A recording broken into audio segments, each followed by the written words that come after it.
Does your web API return a blank 500 response? You're handling exceptions wrong. Here's how to fix it properly. You fix it by adding an exception handler, and you set one up by implementing the exception handler and implementing the try handle async method. This is where the logic lives for your exception handling. Now you return a boolean, and that's the important part. If you return true, the exception handling pipeline stops right here. Return false, and it goes to the next exception handler in the chain. I'll show you how that works later in the video. But here we're just overriding the status code, and we're outputting details about the exception to the response. The next step is to register the exception handler, and you do that by calling services.addExceptionHandler and then including the type of your exception handler.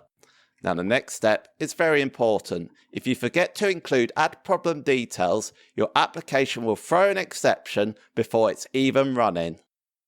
And there's another line that you need to include. In program.cs, you need to call app.useExceptionHandler.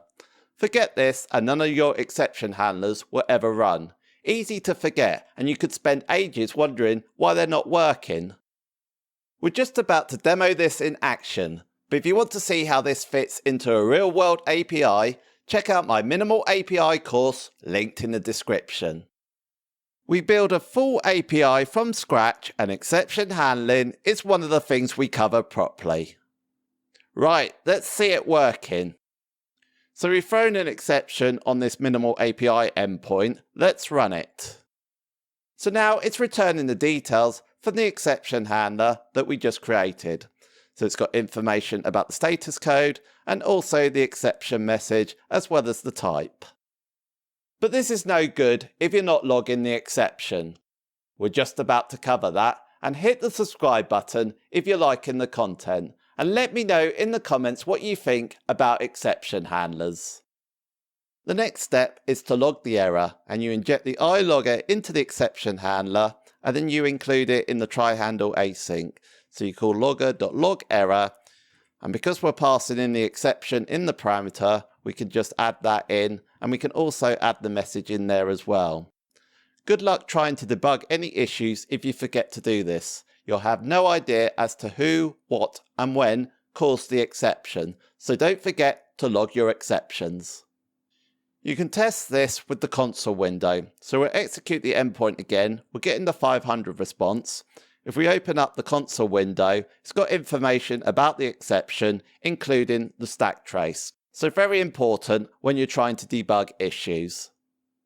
When you don't include exception handling in your application, it behaves differently depending on whether you're in development or production. Let's see the differences. To test this, we're going to comment out the exception handler that we registered, and we're also going to comment out the useExceptionHandler call.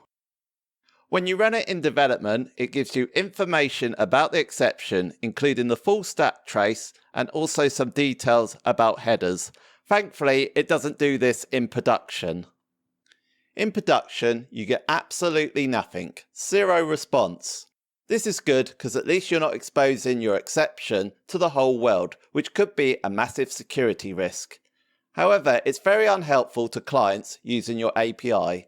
It tells them nothing about what was wrong with the request that they just made. We've covered how to catch global exceptions, but what if you want to capture a specific exception?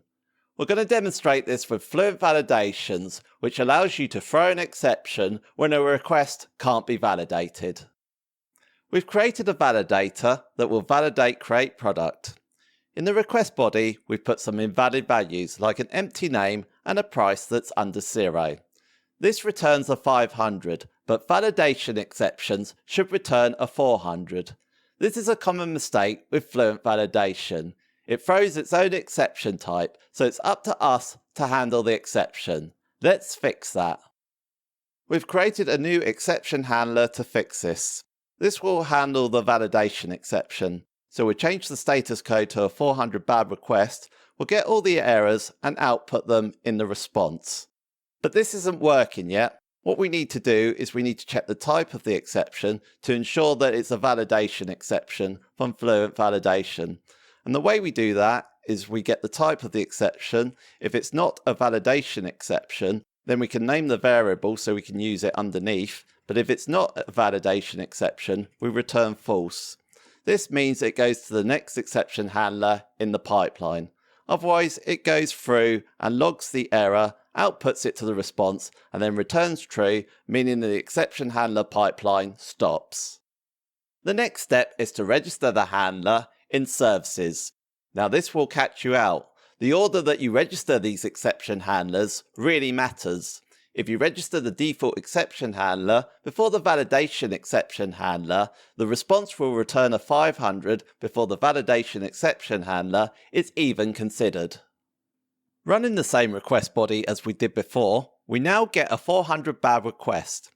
In addition, it outputs all the validation exceptions for each of the properties, which makes it a lot more helpful for clients using your API.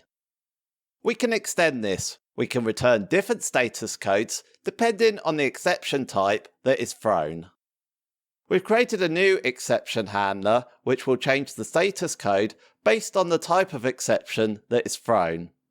Now, if it's not included in that dictionary, it will return false and go to the next exception handler in the pipeline. Otherwise, it will change the status code and also output it in the response. Now, of course, with all exception handlers, you must remember to register it. We're going to demonstrate this in the endpoint that we just did by throwing a new unauthorized access exception. That returns a 401 response. If we go back to the exception handler, that coincides with the entry that we added in the dictionary. An alternative to using exception handlers is to use middleware. But as you're about to see, there are many reasons not to use this method for exception handling. Before .NET 8, this middleware approach was the standard way to handle exceptions globally. As a result, you'll still see it in a lot of code bases. And the way it works is you do a try-catch block, and in the catch you can do things like changing the status code based on the exception type that's thrown, and you can also write to the response. However, with exception handlers, it allows you for more control and allows you to write cleaner code. Separation of concerns is one reason. As we've already shown to you, each exception handler can have its own class. This makes it a lot easier to control and to test. And as a result, you're in control as to how they're registered, rather than having it in one massive switch statement. And it's also the ASP.NET Core native approach for .NET 8 and later, so there's no reason why you wouldn't use exception handlers over middleware. If you want to see anything that I've shown, you can download the code linked in the description. If you insist on using middleware for your exception handling, then you must remember to register it. And where you register it is also important. Now, I think it needs to be registered after the app has been built.